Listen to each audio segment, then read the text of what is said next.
Halo semuanya, perkenalkan nama saya Cornelius Farah Mardika. Saya mahasiswa aktif Universitas Pembangunan Jaya dari program studi Sistem Informasi. Di sini saya akan mempresentasikan tugas UAS PIB saya yang berjudul Aplikasi Peminjaman Ruangan. Nah, berikut saya tampilkan tampilan dari aplikasi saya, aplikasi kelompok saya. Di sini ada tampilan user dan tampilan admin. Kita ke tampilan user terlebih dahulu. Anggaplah kita sebagai POV-nya itu user. Kita ingin memesan ruangan, kita pilih prasarananya. Misal kita mau mesen lab shift. Jumlah pesertanya 3.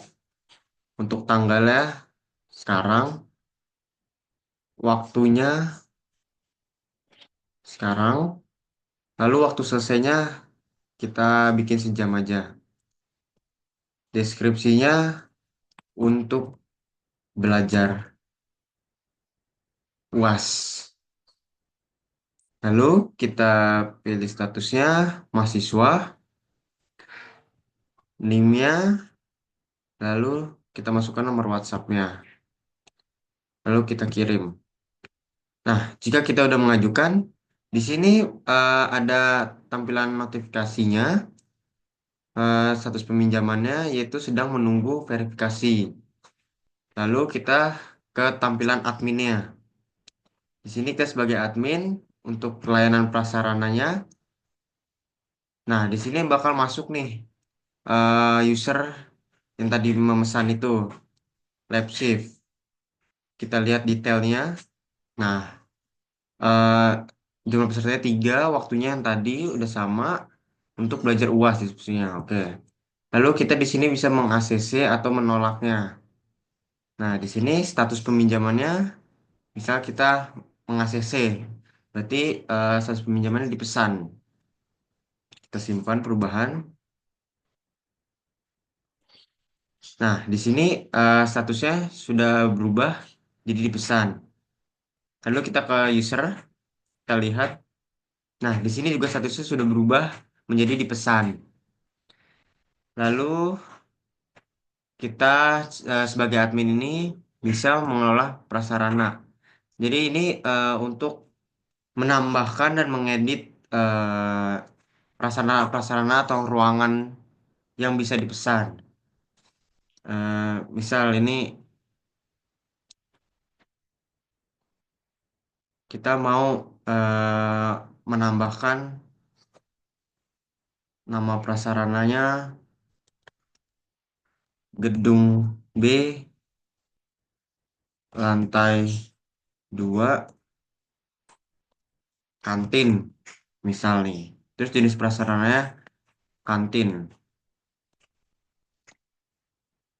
Deskripsinya, kantin itu sebagai tempat makan atau istirahat.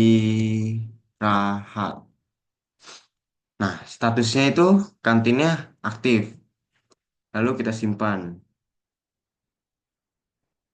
Nah, di sini kantin sudah terdaftar di menu peminjaman ruangan.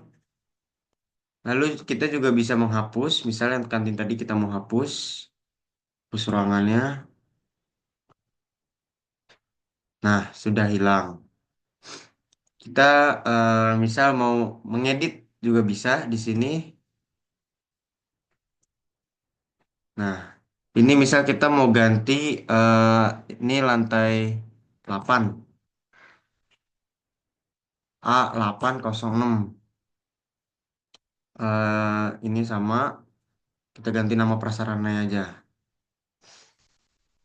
Lalu di sini nah, ini sudah terganti jadi gedung A lantai 8 A806. Jadi untuk menambahkan, mengedit dan menghapus sudah bisa. Lalu di sini ada menu kelola header dan footer. Jadi header dan footer ini bisa kita edit sebagai adminnya.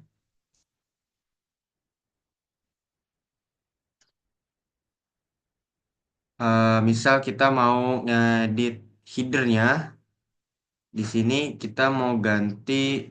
Kita mau menambahkan deh nih nama webnya aplikasi peminjaman ruangan. Nah, terus footernya kita ganti juga aplikasi peminjaman ruangan.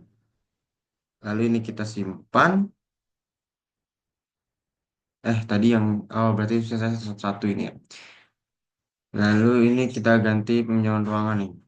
Kita simpan. Nah, di sini header berubah tadi yang tadinya aplikasi peminjaman doang menjadi aplikasi peminjaman ruangan. Lalu footernya juga menjadi aplikasi peminjaman ruangan. Seperti itu. Jadi untuk kontribusi saya di kelompok ini saya membuat header untuk admin dan user. Di sini saya akan menjelaskan codingan untuk uh, uh, headernya.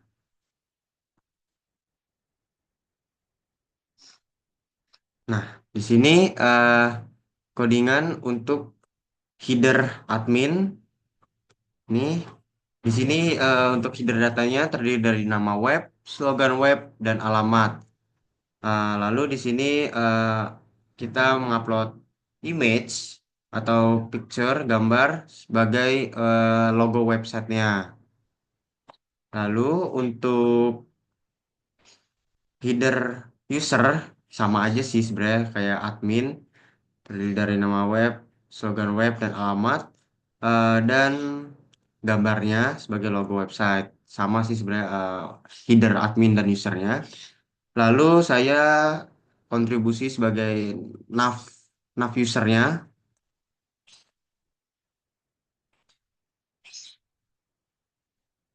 Nah, ini di nav user itu cuman terdapat menu layanan prasarana doang. Eh, Lalu untuk sebenarnya yang aktif cuma layanan prasarana, tapi di sini ada tiga menu dan ada layanan alat dan layanan pengajuan dokumen seperti di sini nih. Nah, cuma yang bisa aktif di layanan prasarana doang karena emang kita eh, lebih ke ngarah peminjaman ruangan tugasnya seperti itu. Lalu saya akan menjelaskan sequence diagram untuk admin mengolah header. Di sini pertama admin membuka halaman web, lalu sistem meminta data kelola header kepada database. Lalu database mengirim data kelola header kepada sistem. Lalu sistem menampilkan daftar kelola header kepada admin. Lalu admin mengedit header. Lalu sistem menyimpan perubahan header ke database. Lalu database memvalidasi data ke sistem. Lalu sistem menampilkan data terbaru ke site. Lalu ya setelah selesai diedit itu, sistem menampilkan data terbaru ke site user. Seperti itu. Jadi user juga dapat melihat eh, header yang sudah kita edit. Seperti contoh tadi nih, kita sudah mengedit eh ini header yang di admin kan. Eh, Lalu kita refresh. Ini belum kita refresh. Nah, di sini header sudah berubah aplikasi peminjaman ruangan dan untuk footernya juga sudah berubah peminjaman aplikasi peminjaman ruangan yang tadi yang nggak ada ruangan seperti itu. Lalu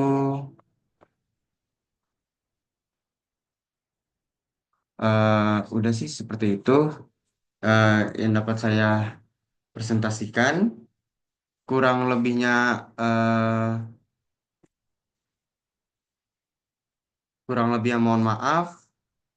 Terima kasih. Assalamualaikum warahmatullahi wabarakatuh.